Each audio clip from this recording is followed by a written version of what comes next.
Welcome and thank you for joining me for day 46 of Bible in a Year New International Version. Today we'll be going over Numbers 22, 23, and 24. Numbers 22. Then the Israelites traveled to the plains of Moab and camped along the Jordan across from Jericho.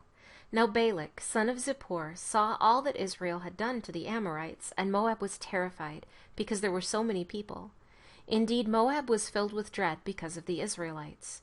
The Moabites said to the elders of Midian, "The horde is going to lick up everything around us as an ox licks up the grass of the field." So Balak, son of Zippor, who was king of Moab at that time, sent messengers to summon Balaam, son of Beor, who was at Pethor near the river in his native land. Balak said, "A people has come out of Egypt. They cover the face of the land and have settled next to me. Now come and put a curse on these people because they are too powerful for me. Perhaps then I will be able to defeat them and drive them out of the country, for I know that those you bless are blessed and those you curse are cursed." The elders of Moab and Midian left, taking with them the fee for divination. When they came to Balaam, they told him what Balak had said. "Spend the night there," Balaam said to them, "and I will bring you back the answer the Lord gives me." So the Moabite princes stayed with him. God came to Balaam and asked, "Who are these men with you?" Balaam said to God, "Balak, son of Zippor, king of Moab, sent me this message. A people that has come out of Egypt covers the face of the land. Now come and put a curse on them for me. Perhaps then I will be able to fight them and drive them away." But God said to Balaam, "Do not go with them. You must not put a curse on those people because they are blessed." The next morning Balaam got up and said to Balak's princes, "Go back to your own country, for the Lord has refused to let me go with you." So the Moabite princes returned to Balak and said, "Balaam refused to come with us." Then Balak sent other princes, more numerous and more distinguished than the first. They came to Balaam and said, "This is what Balak, son of Zippor, says. Do not let anything keep you from coming to me, because I will reward you handsomely and do whatever you say. Come and put a curse on these people for me." But Balaam answered them, "Even if Balak gave me his palace filled with silver and gold, I could not do anything great or small to go beyond the command of the Lord my God. Now stay here tonight as the others did, and I will find out what else the Lord will tell me." That night God came to Balaam and said, "Since these men have come to summon you, go with them, but do only what I tell you." Balaam got up in the morning, saddled his donkey, and went with the princes of Moab. But God was very angry when he went, and the angel of the Lord stood in the road to oppose him. Balaam was riding on his donkey, and his 2 servants were with him. When the donkey saw the angel of the Lord standing in the road with a drawn sword in his hand, she turned off the road into a field. Balaam beat her to get her back on the road. Then the angel of the Lord stood in a narrow path between 2 vineyards, with walls on both sides. When the donkey saw the angel of the Lord, she pressed close to the wall, crushing Balaam's foot against it. So he beat her again. Then the angel of the Lord moved on ahead and stood in a narrow place where there was no room to turn, either to the right or to the left. When the donkey saw the angel of the Lord, she lay down under Balaam, and he was angry and beat her with his staff. Then the Lord opened the donkey's mouth, and she said to Balaam, "What have I done to you to make you beat me these 3 times?" Balaam answered the donkey, "You have made a fool of me. If I had a sword in my hand, I would kill you right now." The donkey said to Balaam, "Am I not your own donkey, which you have always ridden to this day? Have I been in the habit of doing this to you?" "No," he said. Then the Lord opened Balaam's eyes, and he saw the angel of the Lord standing in the road with his sword drawn. So he bowed low and fell face down. The angel of the Lord asked him, "Why have you beaten your donkey these 3 times?" "I have come here to oppose you because your path is a reckless one before me. The donkey saw me and turned away from me these 3 times. If she had not turned away, I would certainly have killed you by now, but I would have spared her." Balaam said to the angel of the Lord, "I have sinned. I did not realize you were standing in the road to oppose me. Now if you are displeased, I will go back." The angel of the Lord said to Balaam, "Go with the men, but speak only what I tell you." So Balaam went with the princes of Balak. When Balak heard that Balaam was coming, he went out to meet him at the Moabite town on the Arnon border at the edge of his territory. Balak said to Balaam, "Did I not send you an urgent summons? Why didn't you come to me? Am I really not able to reward you?" "Well, I have come to you now," Balaam replied. "But can I say just anything? I must speak only what God puts in my mouth."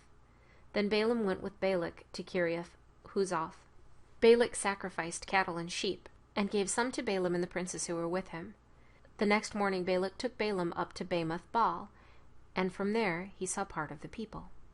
Numbers 23. Balaam said, "Build me 7 altars here, and prepare 7 bulls and 7 rams for me." Balak did as Balaam said, and the 2 of them offered a bull and a ram on each altar. Then Balaam said to Balak, "Stay here beside your offering while I go aside. Perhaps the Lord will come to meet with me. Whatever he reveals to me, I will tell you." Then he went off to a barren height. God met with him, and Balaam said, "I have prepared 7 altars, and on each altar I have offered a bull and a ram." The Lord put a message in Balaam's mouth and said, "Go back to Balak and give him this message." So we went back to him and found him standing beside his offering with all the princes of Moab. Then Balaam uttered his oracle. "Balak brought me from Aram, the king of Moab, from the eastern mountains. Come," he said, "curse Jacob for me. Come, denounce Israel." "How can I curse those whom God has not cursed? How can I denounce those whom the Lord has not denounced? From the rocky peaks I see them, from the heights I view them. I see a people who live apart and do not consider themselves one of the nations. Who can count the dust of Jacob or number the 4th part of Israel? Let me die the death of the righteous, and may my end be like theirs." Balak said to Balaam, "What have you done to me? I brought you to curse my enemies, but you have done nothing but bless them." He answered, "Must I not speak what the Lord puts in my mouth?" Then Balak said to him, "Come with me to another place where you can see them. You will see only a part, but not all of them, and from there curse them for me." So he took him to the field of Zophim on the top of Pisgah, and there he built 7 altars and offered a bull and a ram on each altar. Balaam said to Balak, "Stay here beside your offering while I meet with him over there." The Lord met with Balaam and put a message in his mouth and said, "Go back to Balak and give him this message." So he went to him and found him standing beside his offering with the princes of Moab. Balak asked him, "What did the Lord say?" Then he uttered his oracle. "Arise, Balak, and listen. Hear me, son of Zippor.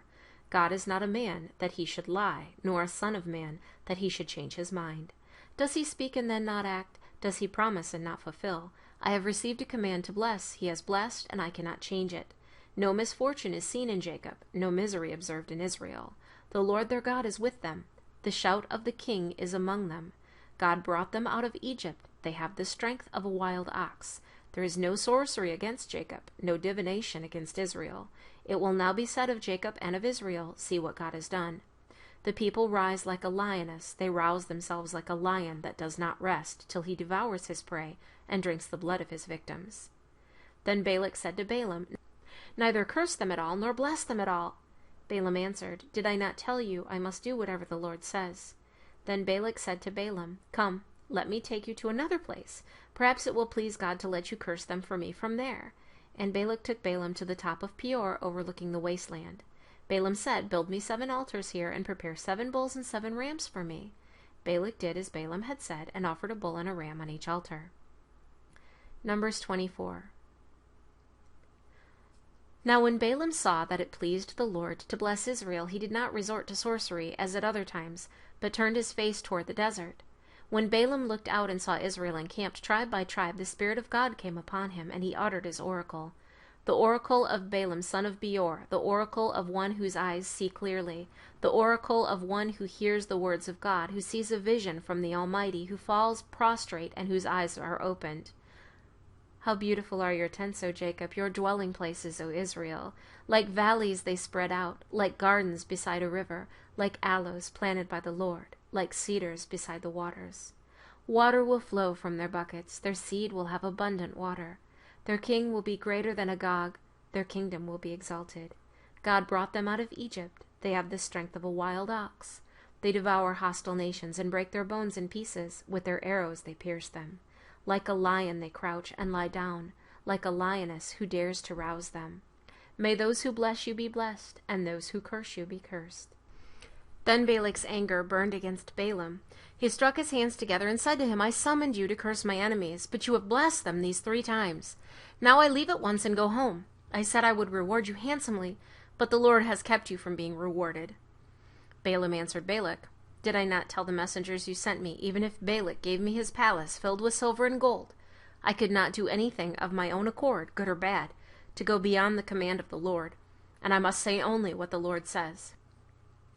Now I am going back to my people, but come, let me warn you of what this people will do to your people in days to come."